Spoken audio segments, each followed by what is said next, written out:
je mangerai celui-là. Et toi? Bon, il y a une géliquette. On en prend un, mais la porte est fermée. Ouais, mais c'est pas ma faute, moi, c'est le boulanger. Ah non, c'est pas le boulanger. La porte est fermée, vous savez pourquoi? Parce qu'on ne se met pas. Vous avez vu, maintenant, une nouvelle porte, il faut se mettre devant pour que les portes s'ouvrent. Vous vous mettez devant, ça s'ouvre tout seul. Mais si vous n'êtes pas devant, vous êtes à droite. La porte est là, vous êtes là, vous ne pouvez pas s'ouvrir. Vous vous mettez devant et ça s'ouvre. Ça veut dire quoi? Ça veut dire que quand on vit en Jésus, les choses s'ouvrent. Mais qui disait quand ça s'ouvrira, je rentrerai. Non, il dit approche-toi, ça va s'ouvrir. Et tu rentreras à l'intérieur et tu te serviras. Et en plus, si tu rentres dans cette boulangerie, tu n'as pas besoin de payer, tout est gratuit. Tout est gratuit. Tu peux prendre ce que tu veux, c'est gratuit. Jésus a payé. Quel témoignage ce soir, cet après-midi. C'est beau la vie avec Dieu. Vous savez, c'est merveilleux quand Dieu touche un cœur. Et on se rend compte dans les témoignages que si certains diraient, mais tu crois que Dieu est vivant? Tu crois que Dieu est vivant? Il n'y aurait pas... Bon, je ne sais pas, mais je doute. On ne peut pas douter. Est-ce que vous avez vu l'onction qu'il y a quand Dieu touche le cœur d'un homme? Vous imaginez un homme de 40 ans qui pleure comme un enfant. Vous pouvez le voir, le réfléchir ça. On pleure devant des hommes, devant des femmes. On pleure, on est en train de pleurer. Parce qu'on a offensé Dieu, on a fait du mal à Dieu. Dans les larmes, il y a tout. C'est bizarre quand on pleure et qu'on rencontre Jésus. Si les larmes pourraient parler, les larmes, il y a tout dans une larme. C'est-à-dire, je pleure parce que maintenant je suis heureux. Je pleure parce que maintenant tu m'as donné le bonheur, mais je pleure aussi parce que je regrette. J'aurais pu le faire avant. Je regrette. Je t'ai fait du mal. Je t'ai blessé et tu m'as aimé. Mais Seigneur, que de regrets. Moi, je regrette de m'être converti à 20 ans. J'aurais voulu me convertir à 15 ans, 14 ans, 13 ans, 12 ans. J'aurais voulu me convertir ici. J'ai tardé un peu. Cet homme qui a témoigné a tardé. Mais je bénis Dieu, il s'est converti. Il s'est converti, il a fait un choix. Il faut ce soir, cet après-midi, que tu fasses ce choix.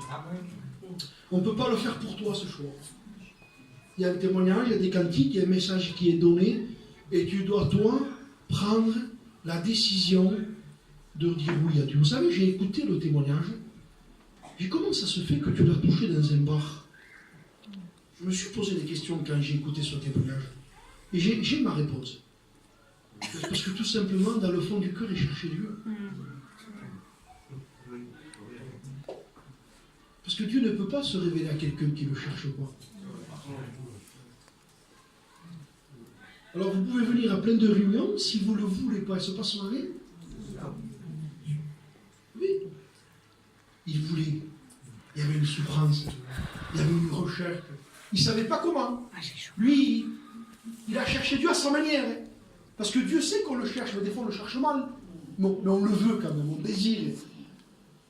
Mais n'ayez pas de crainte, il ne va pas tarder à se révéler. Amen. Vous savez ce qu'un jour a fait un homme? Il s'est endormi, c'était un bédouin. C'était un homme qui gardait les brebis dans les pays, dans les déserts là-bas. Et un jour, il s'est endormi. Et dans le rêve, il a vu un morceau de bois en forme de croix comme ça. Et une voix lui disait, cherche ça et tu me trouveras. Et le témoignage dit que dans les nuits, pendant qu'il gardait les troupeaux, un jour cet homme a regardé le ciel. Regardez quand quelqu'un cherche Dieu. Et il a dit, sans savoir lui, nous si je pose la question, c'est qui c'est qui a créé les étoiles? Quelqu'un dira, c'est Dieu. C'était où? Vous voyez? Mais lui ne savait pas, il dit, dans son ignorance, il dit, hé toi, qui a fait ça, les étoiles, si tu existes, dis-moi où tu es. Et il s'est endormi, il a eu ce rêve. Et le rêve dit, cherche ça, et tu me trouveras. Donc il s'est réveillé le matin, mais lui il ne savait pas. Vous savez que ça c'est une croix, mais lui il ne sait pas, il n'a jamais vu. Alors il s'est levé le matin, il a été voir quelqu'un, il a dit, regarde, dans mon rêve j'ai vu quelque chose, et il a fait par terre le signe d'une croix. Il a dit, j'ai vu ça, il dit, tu sais pas où c'est que ça se trouve ça? Il a dit, non, je sais pas. Puis il a été, puis voir un autre. Et un lui a dit, si, ça, il dit un jour, je l'ai vu sur une maison. Ah bon? Il dit, oui, il dit, je l'ai trouvé là-bas. Qu'est-ce qu'il a fait? Il est parti, il a fait des dizaines de kilomètres. Et de loin, il a vu une croix sur une maison. Bien sûr, c'était une église. Il est rentré à l'intérieur et il a vu des chrétiens et un pasteur. Il a dit, voilà, il dit, j'ai dormi et j'ai vu ça qu'il y a sur le toit. Et le pasteur a compris que Dieu le cherchait. Il s'est révélé à lui, il a écouté l'évangile, il s'est converti, il est devenu chrétien. Mais pourquoi? Parce qu'il a cherché. La Bible dit, si quelqu'un me cherche de tout son cœur, si quelqu'un me cherche de tout son cœur, il dit, je me laisserai trouver. Alors, on est là, quelques minutes de plus, essayer un témoignage, essayer de dire quelques paroles. Et une histoire m'est venue. Je pensais exhorter cet après-midi. Mais il y a des gens qui ne connaissent pas Jésus. Alors l'exhortation, ce sera pour la prochaine fois. Alors il m'est venu une histoire, je voudrais vous la lire. Dans l'évangile de Marc, au chapitre 10 et au verset 46. Je voudrais vous dire cet après-midi que Jésus a le pouvoir de nous faire passer des ténèbres à la lumière, de la puissance de Satan à Dieu. Jésus a dit un jour, tout pouvoir m'a été donné. Le problème n'est pas de son côté. Si tu le laisses agir, si tu ouvres ton cœur, et je ne sais pas pourquoi ce mot est fort dans mon cœur, il ne se passe rien parce que ton cœur n'est pas ouvert. Il ne se passe rien parce que ton cœur est fermé. Tu es aigri, tu viens là, mais le cœur est fermé. Tu es là comme un spectateur. Tu ne t'attends pas à la grâce de Dieu. Tu crois que Dieu ne peut rien faire pour toi. Tu te crois peut-être rejeté, mal aimé. Je ne sais pas les idées que tu te fais. Tu crois que Dieu ne pourra rien faire pour toi. Que peut-être tu as été trop loin. Alors je voudrais te dire que tu te trompes.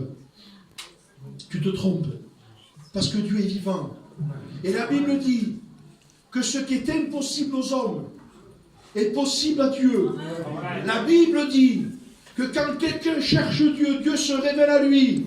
C'est écrit, je l'ai cherché. Peut-être mal, mais je l'ai cherché. Il s'est révélé à moi. Il a cherché, il a trouvé. Les frères ici l'ont cherché, avec leur manière. Certainement qu'on l'a mal cherché. Je vous l'avoue, c'est vrai. On l'a mal cherché, mais on le voulait. On voulait qu'il se passe quelque chose.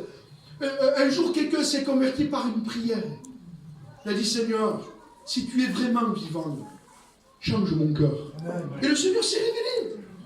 Et Dieu se révèle à celui qui le cherche. Et là, il y a un homme qui va le chercher, qui va le désirer. Il veut qu'il se passe quelque chose. Et je voudrais te dire cet après-midi, il ne se passera que ce que toi tu veux. Regardez ce qui se passe dans le monde. Regardez ce qui se passe à Montpellier. Je ne voudrais pas te décourager, mais je voudrais te le dire, tu n'as pas d'avenir. Il y a si j'ai 20 ans, encore plus. Les jeunes ont moins d'avenir que les personnes âgées aujourd'hui. Il n'y a pas d'avenir. Devant toi, c'est la drogue, la dépression, l'alcool, les disputes, foyers brisés, violence, bagarre. Voilà ce qu'il y a devant toi. Voilà ce qu'il y a dans les quartiers de Montpellier. Même si on essaye de ces bons gitanos, on essaye tous. Même si on a une mentalité qu'il faut garder d'ailleurs, parce qu'elle se perd. Il faut la garder. Mais vous sentez que le péché est beaucoup plus puissant. Le péché rentre. Le péché rentre dans toutes les familles, dans les foyers, les enfants. On le sait qu'il ne faut pas faire le mal, mais on le fait quand même. Et je sais aujourd'hui que l'homme que tu es devenu, la femme que tu es devenue, tu ne souhaitais pas devenir ce que tu es aujourd'hui. Je sais pardonnez-moi, un drogué, si vous lui posez la question entre vous, vous êtes tous les deux, vous dites, dis-moi la vérité, est-ce que tu aurais voulu devenir ce que tu es? Il va te dire non, je n'aurais pas voulu devenir ce que je suis, mais je le suis devenu malgré moi. Et quand on devient esclave de toutes sortes de choses, quand on devient même dépressif, malheureux, angoissé, vous croyez que quelqu'un qui se suicide, vous croyez qu'il avait envie de se suicider? Vous croyez qu'il avait envie? Mais il y a quelque chose qui pousse. Comme Dieu pousse les hommes à la repentance. C'est écrit, Dieu pousse les hommes, il les pousse à la repentance, parce que Dieu nous aime. Dieu pousse les hommes à la repentance, il nous pousse. On sent quelque chose qui nous pointe, on sent un amour qui nous pousse à la réunion. Peut-être tu es rentré, tu n'avais pas envie de rentrer. Peut-être tu voudrais te lever et partir, mais tu es coincé. Tu dis, comment je fais maintenant pour sortir, je ne peux plus. Tu vois, on voudrait, mais on sent l'amour de Dieu. Mais je voudrais vous dire aussi que Dieu pousse, mais le diable pousse aussi. Il pousse les hommes à la destruction. Il pousse les hommes à la ruine, à la dépression. Il pousse les hommes au suicide. Il n'y a pas d'avenir. Vous pouvez faire ce que vous voulez, il n'y en a pas. Et là, pour cet homme, il n'y avait pas d'avenir. Il a un nom, il s'appelle Bartimée. Et je vous lis ça. Ils arrivèrent à Jéricho. De qui il parle? Il parle de Jésus avec les disciples. Béni soit Dieu. Jésus et les disciples arrivent. Ils rentrent dans Jéricho. Il n'est pas trop écrit ce qui s'est passé dans tous les événements. Mais le texte dit, alors que Jésus en sortit, ça veut dire que Jésus est rentré dans Jéricho et il arrive à la fin de la promenade de Jéricho. Vous comprenez, vous rentrez dans une ville et quand vous y faites le tour, vous arrivez au moment donné à la fin. Vous avez visité toute la ville. Jésus est à la fin. Il est rentré, je ne sais pas combien de temps ça a duré, et là Jésus va sortir de la ville de Jéricho. Ça veut dire que nous sommes plus près de la fin que du commencement. Nous sommes à la fin aujourd'hui. Jésus est rentré dans le monde il y a 2000 ans.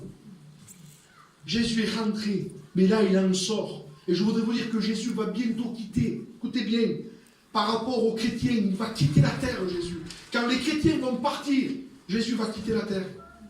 Il va enlever ses disciples, ses fils. La Bible dit au son de la trompette, à la voix de l'archange, les morts en Christ vont ressusciter. Nous, les vivants, restés pour l'avènement du Seigneur. Nous allons être ensemble enlevés dans les airs. Et ce jour arrive. Tout est en voie.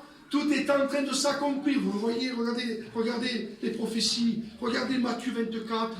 Tremblement de terre, peste, famine. Regardez ce qui se passe.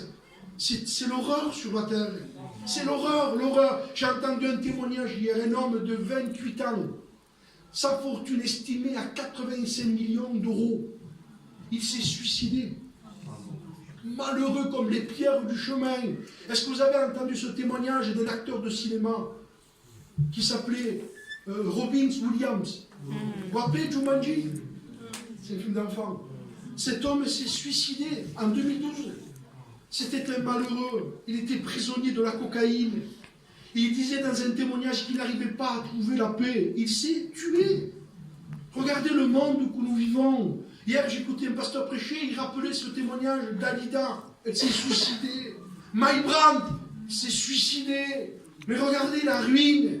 Les hommes ne trouvent pas la paix sur la terre, ni le bonheur. Le bonheur n'existe pas. Regarde le visage que tu as.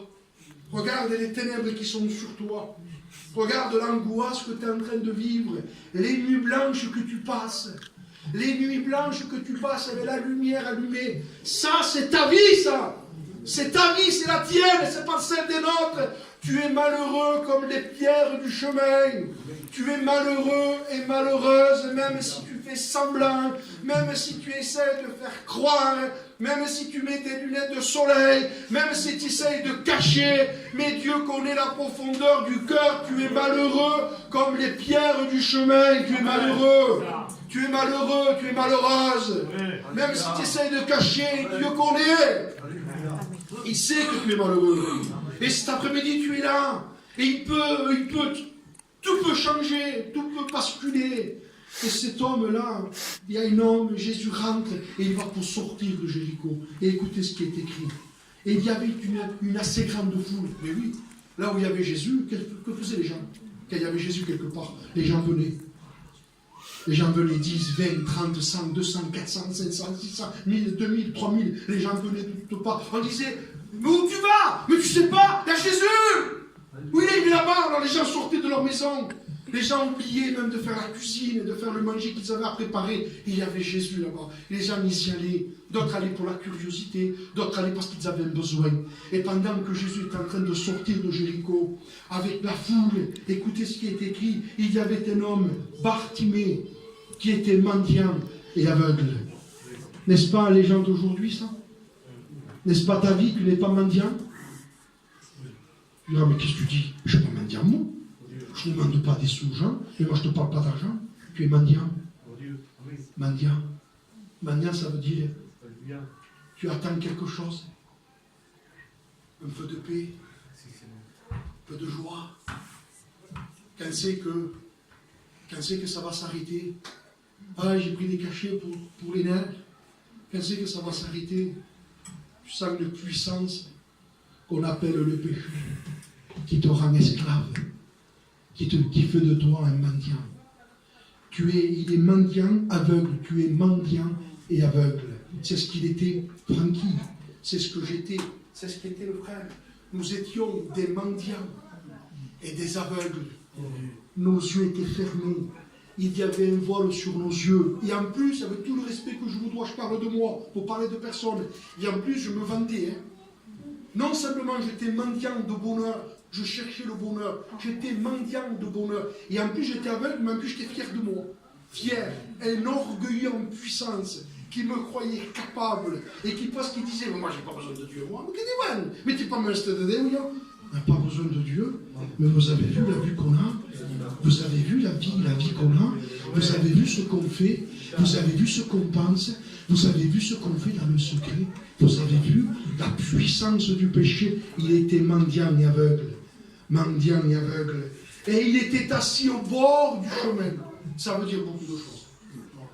Quand quelqu'un est mendiant et aveugle au bord d'un chemin, ça veut dire que vraiment, il est au plus bas qui puisse être. Quand quelqu'un se met au bord d'un chemin et se met assis sur le goudron et vous le voyez par terre, c'est parce qu'il n'espère plus rien de la vie. Il n'y a plus d'espérance. On n'espère plus rien. Et les jours passaient, toujours mendiant et avec de temps en temps quelqu'un venait lui donner une petite pièce.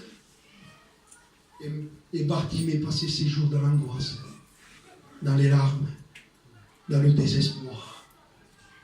J'en suis sûr que la pensée de suicide a dû lui venir. Il devait dire, à quoi bon sert la vie? Il vaudrait mieux que je sois mort. Voilà ce que devait se dire Bartimée. Il vaudrait mieux que je sois mort. Je suis mendiant, je suis pauvre, je suis aveugle. Personne ne veut de moi. Il est dit même dans un texte qu'il était obligé d'avoir son manteau. Pourquoi son manteau? Parce que certainement qu'il devait passer des nuits dehors. On devait l'oublier des fois. Alors il était tout seul. Avez-vous remarqué que nous sommes seuls? Même si on a un compagnon, des enfants, quand la dépression vous touche, et vous avez vos enfants qui vous disent « Oh, moi, qu'est-ce moi? Mais moi, c'est qui est-ce que on est là, moi ?» Vous n'arrivez pas, vous pleurez. Et vous pleurez. Vous pleurez, j'ai vu ça. Moi, j'ai vu un jour un fils essuyer les larmes de sa mère. Oh, ma police passe, moi. On est là, nous, on est là. C'est plus fort, c'est l'intérieur du cœur. Parce que le péché détruit l'âme. Le péché détruit le cœur. Mais ma police passe, moi. On va partir un peu en vacances, moi, avec papa. Mais là, ça me petit pour nous frapper. Hein? Mais vous voyez la mère qui pleure. Vous voyez le père qui fait que pleurer. Le père qui fait que pleurer. Pourquoi? Parce que le péché rend malheureux. Le péché rend malheureux. Cet homme est malheureux, il est mendiant, il est aveugle, il est au bord du chemin. Personne ne s'intéresse à lui. Je voudrais te dire cet après-midi, personne ne s'intéresse à toi. Si tu as un peu d'argent, ils vont s'intéresser un peu. Dis que tes poches seront vides et ne te voudront plus, les gens. Les gens ne s'intéressent pas. Ils ne s'intéressent pas, les gens. Et vous imaginez cet après-midi, il y a quelqu'un en haut qui s'intéresse à toi. Quelqu'un qui t'aime. Même que tu as les poches vides, il t'aime. Et il te veut. Moi, dans le monde, quand j'avais les poches vides, personne ne me voulait. Oui. Quand je sortais avec mes copains, et quand ça m'arrivait de ne pas rien boire, que tu veux, tu viens pas avec nous ce soir? Je disais non, j'ai pas envie de sortir ce soir. Mais c'était pas vrai, j'ai envie, mais j'ai pas fou. Alors, pour pas qu'on dise, pour pas qu'on me critique quand je rentre chez moi. Vous comprenez? Eh oui, ça c'est le monde où on vit. Mais Jésus dit, t'as pas? Non, j'ai rien, Seigneur. Et Jésus dit, je te veux. Parce que moi, je t'aime pas pour ce que tu as. Moi, je t'aime pas parce que tu as les poches pleines. Je t'aime pas parce que tu es intelligent. Je t'aime pas parce que tu es fort. Non, justement, je t'aime parce que tu es faible. Parce que sans moi, tu ne peux pas t'en sortir. Parce que tu es une petite brebis. Et tu as besoin de moi, moi je suis le berger. Et Bartimée est dans une phase terrible, mendiant, aveugle, au bord du chemin. Il entend une foule, il entend du bruit. Alors imaginez la scène, aveugle, mendiant, mais quand même il entend du bruit. Il entend du bruit. Et il dit comme ça. Il entendit que c'était Jésus de Nazareth. Il entend Jésus, Jésus, Jésus, j'ai besoin de toi, Jésus. Et lui, il entend, il est au bord, là. Il est au bord, il est peut-être à genoux, il est par terre, il entend Jésus. Il entend une conversation. Tu as vu Jésus, ouais. Mais hier, il a guéri mon fils. Et lui, il entend ça. Tu as vu, hier, Jésus, il est venu, hier, Jésus. Il a fait ça, il entend. Alors, il se dit, donc, il n'y a que lui qui peut faire quelque chose pour moi, alors. Vous êtes te dire cet après-midi. Il n'y a que Jésus qui peut faire quelque chose. Que lui. Il n'y a personne qui a pu rien faire pour moi. Personne. Ni ma famille, ni ma compagne. J'étais malheureux. Malheureux. Malheureux parce que j'avais perdu mon père aussi. Malheureux. J'ai grandi dans le vide. J'ai grandi pendant des années en train de me chercher. J'étais malheureux. Un jour, on m'a parlé de Jésus. J'étais Bartimée, mendiant aveugle, dans la recherche du bonheur. Moi, je pensais que c'était là, Et un jour, j'ai entendu Jésus. Et vous savez ce que dit l'expression de la Bible? Il entendit que c'était Jésus, et le texte dit dans l'évangile de Luc, c'est Jésus qui passe. Et voilà la réunion. C'est Jésus qui passe. Il passe, Jésus. À travers le message, à travers le témoignage, il passe. Il passe. Vous avez remarqué, quand quelqu'un d'important dans le monde, par exemple une star, quand elle passe devant quelqu'un qui est fan, que fait le fan? C'est la star qui va vers le fan ou c'est le fan qui va vers la star? Et que fait le fan? Monsieur, s'il vous plaît, un autographe, il y a tout le monde, s'il te plaît, un autographe. Et vous avez la star qui dit, bon, je vais lui donner. Il y a sa poche, je pense, vous avez vu la chose? Pour quelqu'un qui va signer le papier, la question. Elle est chez elle et elle regarde. Alors imaginez un homme malheureux, mendiant, aveugle, désespéré, malheureux, angoissé, dépressif, suicidaire peut-être, et il entend que c'est Jésus de Nazareth, le Sauveur, le bien-aimé, le Prince de la paix, le Dieu vivant, le Dieu ressuscité, le Dieu qui est capable de changer les ténèbres en lumière. Alors qu'est-ce qu'il fait? Jésus! Aie pitié de moi! Aie pitié, Jésus! Ça veut dire personne n'a pitié de moi, personne m'aime, personne ne me fait cas. Avant j'avais un petit peu, il venait vers moi, maintenant je suis devenu pauvre, mendiant. Tout le monde me gire la cale, personne ne me parle, personne ne m'aime. Mais Jésus, aie pitié de moi.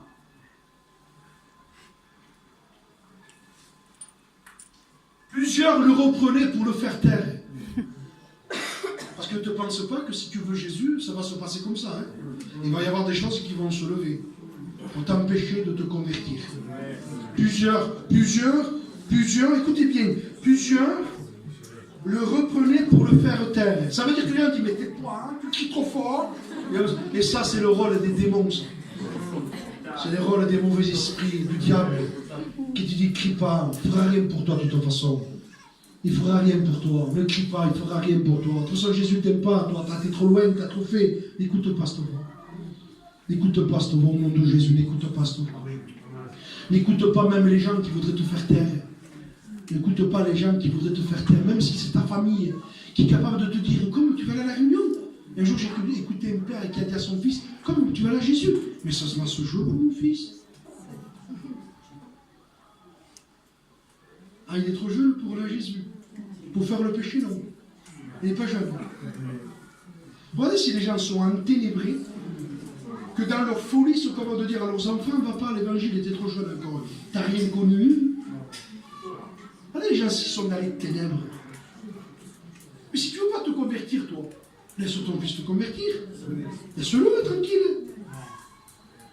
Plusieurs le comprenaient pour le faire taire. Mais écoutez, quand on a un besoin, mais lui, il criait plus fort.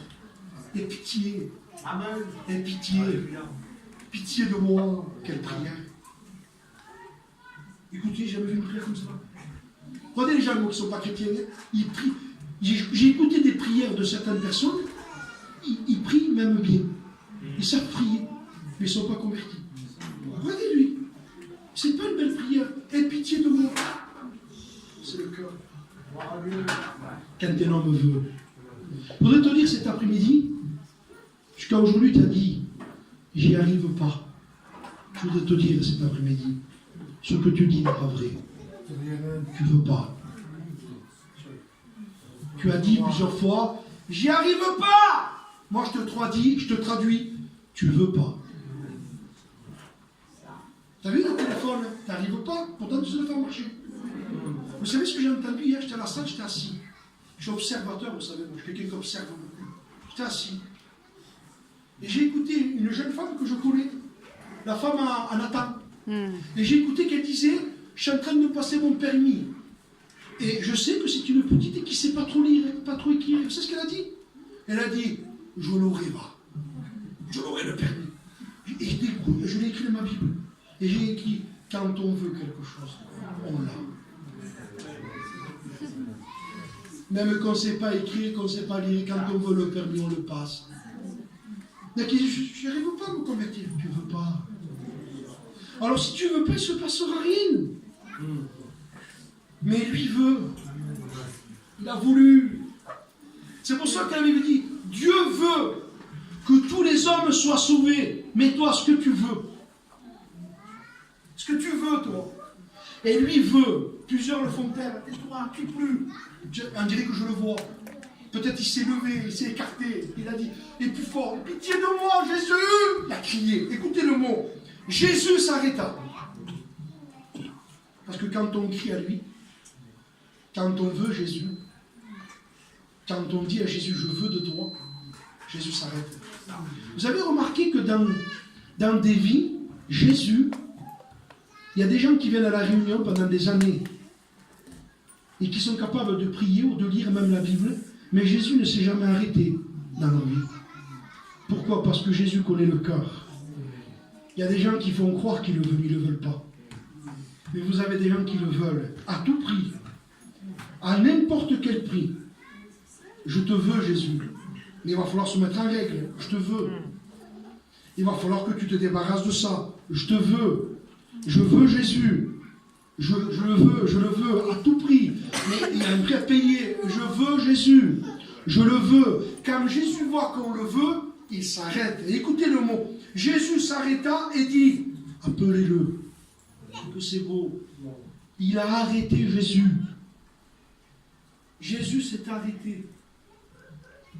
Écoutez, moi, ça m'effraie. Il a arrêté Jésus. Comme un jour Josué a arrêté le soleil. Bartimée a arrêté Jésus. Il est plus grand Bartimée que Josué encore. Parce que Josué a arrêté le soleil, Bartimée a arrêté Jésus. Il a arrêté Jésus. Jésus s'est arrêté. Net. C'est arrêté. Et regardez ce que dit Jésus. Appelez-le. Ils appelèrent l'aveugle. Et ils lui disent, prends courage, lève-toi, il t'appelle. Prends courage, lève-toi, il t'appelle. Et je voudrais te dire, il t'appelle, Jésus. Il t'appelle pendant le temps que tu es en train de vivre. Pendant le temps que tu vis, pendant le temps que tu respires, il t'appelle. Fais vite, le temps il court. Et j'ai quelque chose là, je vous dis, je ne sais pas pourquoi je voudrais vous parler de ça. Voilà, ça, l'enveloppe, c'est notre vie. Nous sommes une enveloppe. D'accord? À l'intérieur de notre enveloppe, il y a une lettre. C'est l'âme. C'est notre âme.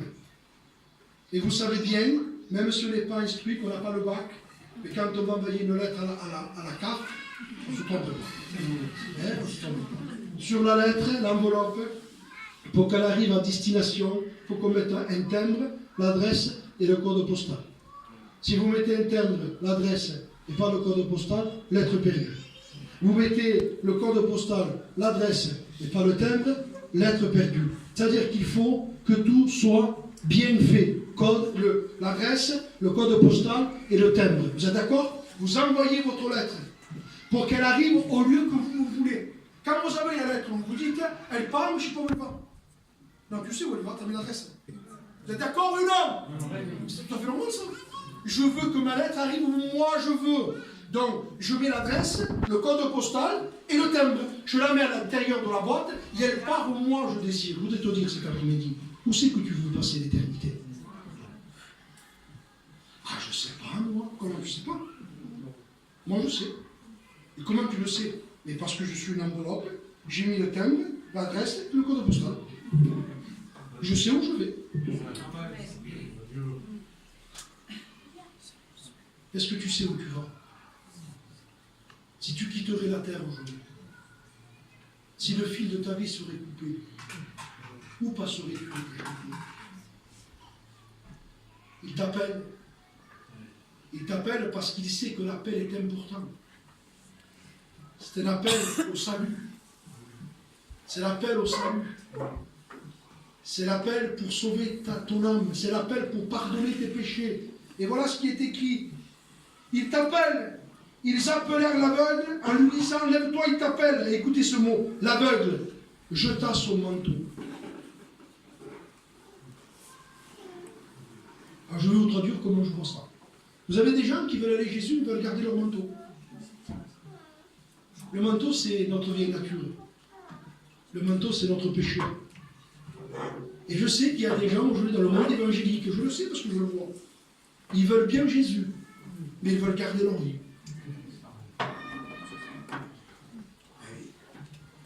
Ils veulent bien Jésus, mais ils veulent garder ce qu'ils aiment. Ça ne peut pas marcher. Parce que le Seigneur ne peut pas cohabiter avec le péché. Il faut que tu prennes une décision. Comme un jour je l'ai fait. Un jour quelqu'un m'a dit, comment on fait pour devenir chrétien? Et j'ai répondu comme la Bible dit, repens-toi. Repens-toi. Repens-toi. Demande à Dieu pardon et tu verras ce qui va se passer. Il a demandé pardon, il s'est converti. J'ai demandé pardon un jour à Dieu. Je me suis converti. Il jette le manteau. Il se leva d'un bond et vint vers Jésus. Écoutez bien, Jésus prit la parole et lui dit, que veux-tu que je te fasse?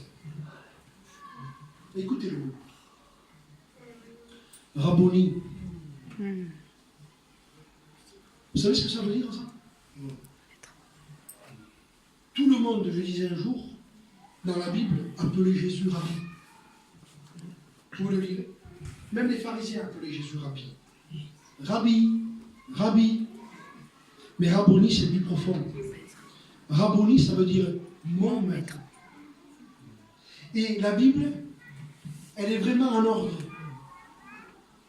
Cet homme dit, Jésus lui dit, que veux-tu que je te fasse?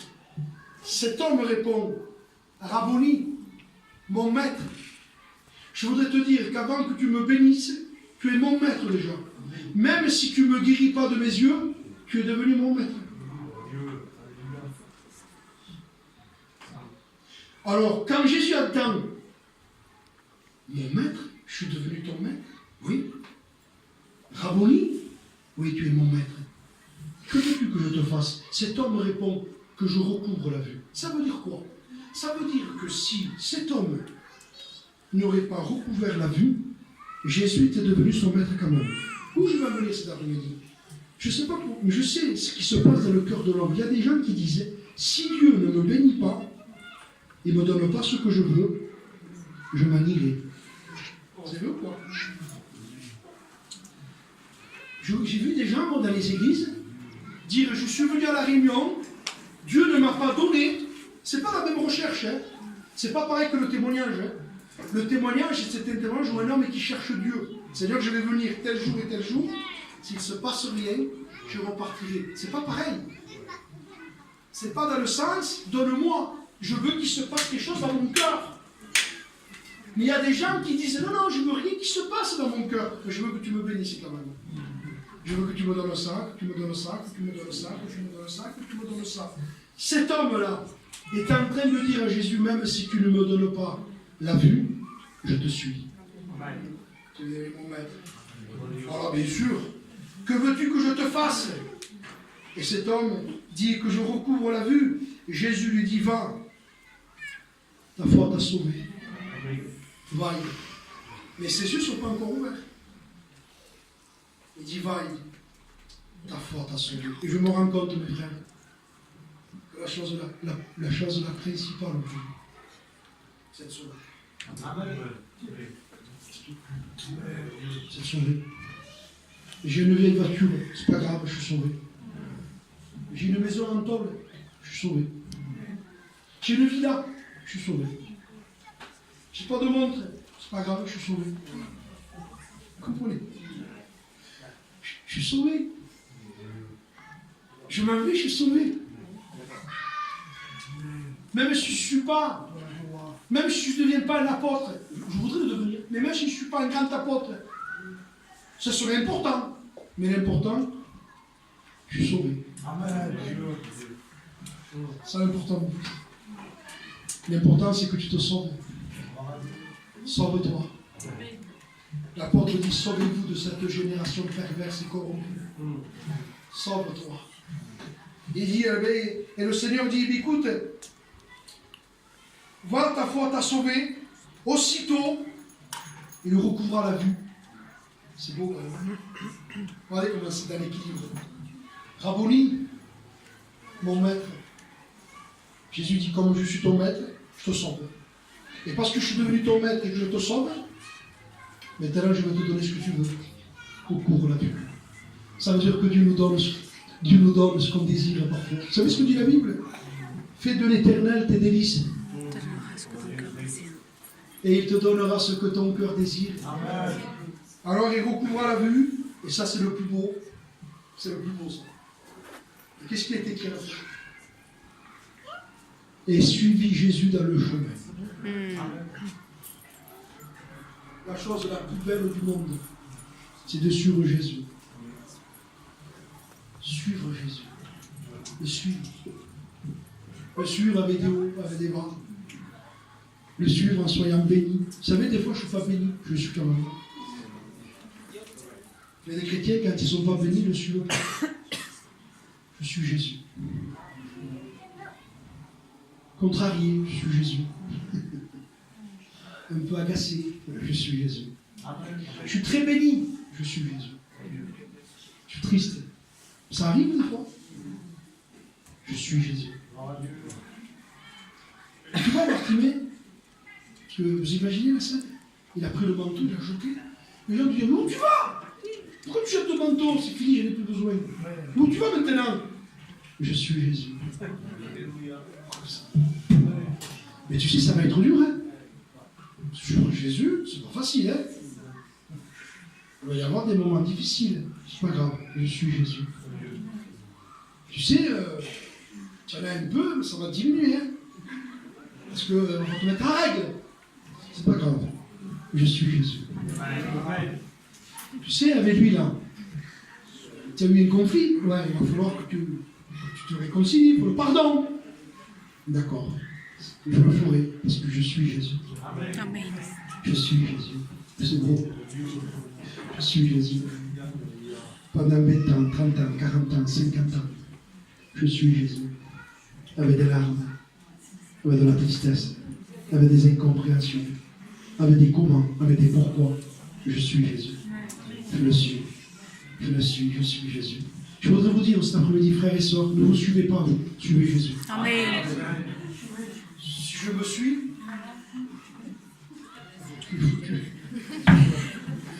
si on se suit, non, suivez Jésus. Amen. Ne vous consultez pas, suivez Jésus. Jeune cet après-midi, suivez Jésus. Amen. Mais j'ai un texte, je ne sais pas où il est, je l'ai là, je sais que c'est la Genèse. Je sais que c'est la Genèse. Un texte dit, ne regrettez point ce que vous avez laissé. Je voudrais te dire cet après-midi encore, jeune, homme, femme, ne regrette pas ce que tu vas laisser. Mais comment je ferai? Ceci, ne regrette pas. Crois-moi, il n'y a rien à regretter. Absolument rien. Mais ne regrette pas. Ne regrette pas, il n'y a rien à regretter. Tout est vanité, tout est poursuite du vent, tout est un moyen pour nous enchaîner. Tout, même si vous avez des sacs dessous, vous serez enchaîné. Je vous promets que c'est vrai. Vous pouvez faire ce que vous voulez. Il suivit Jésus dans le chemin. Et j'ai aimé ça parce qu'il ne dit pas, et il suivit Jésus dans les chemins. Parce que Jésus n'est pas dans les chemins. Il suivit Jésus dans le chemin. C'est-à-dire que des fois, le chemin, ce n'est pas toujours celui qu'on veut. Mais Jésus dit, je rentre là-bas. Celui-là, le chemin. Celui-là, le chemin. Pas celui-là, celui-là. Et ouais, Jésus dit, c'est là que je rentre.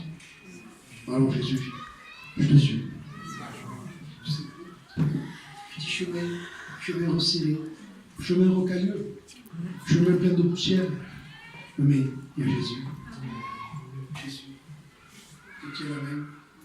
Et à un moment donné, vous savez, Jésus marche, vous êtes derrière lui, et il ne se retourne pas. Il ne se retourne pas, ça dure 1 jour, 2 jours, 3 jours, 5 jours, 10 jours, 20 jours, 1 mois, 2 mois. Ça ne vous arrive pas ça. Et vous suivez Jésus. Seigneur, aujourd'hui j'ai lu le livre d'Habacuc, le prophète. Et à un moment donné, il ne comprend pas. Seigneur, où es-tu? Je crie à toi et tu ne me réponds pas. Seigneur, je crie à toi et tu ne me secours pas. Je ne comprends pas. Mais Habacuc suit Jésus. Et vous voyez Jésus devant nous. Vous voyez la silhouette, il y a de la poussière, il y a, vous savez, dans les déserts, là, les déserts, la poussière qui monte, vous avez du mal à le voir. Et vous êtes là. Et à un moment donné, je ne sais pas pourquoi, vous avez Jésus qui commence, vous avez Jésus qui fait ça. Et d'un coup, vous croisez son regard. Et il vous regarde, il vous fait. Et il se retourne. Ça y est, c'est reparti. Vous donnez une espèce de force. Ça y est, tiens, il m'a regardé. Et non, mais ça y est, je suis béni, ça va mieux. Jésus, je suis Jésus. Je suis Jésus. Un regard, Jésus. Un regard. Un regard. C'est vrai qu'il ne se retourne pas toujours. Parce qu'il sait ce qu'il fait. Il veut savoir si on persévère. Amen. Il veut savoir si on persévère. Il veut savoir si on l'aime.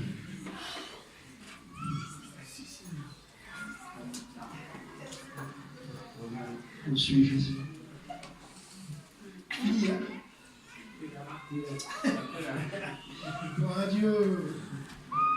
Ah oui. Bartimée!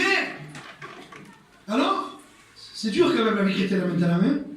Depuis que tu le suis, tu as jeté ton manteau.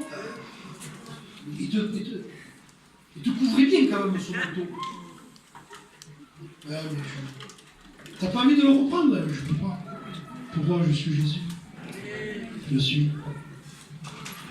Il peut y avoir de la tentation des fois de vouloir le reprendre. Des fois on peut vouloir revenir à Jéricho.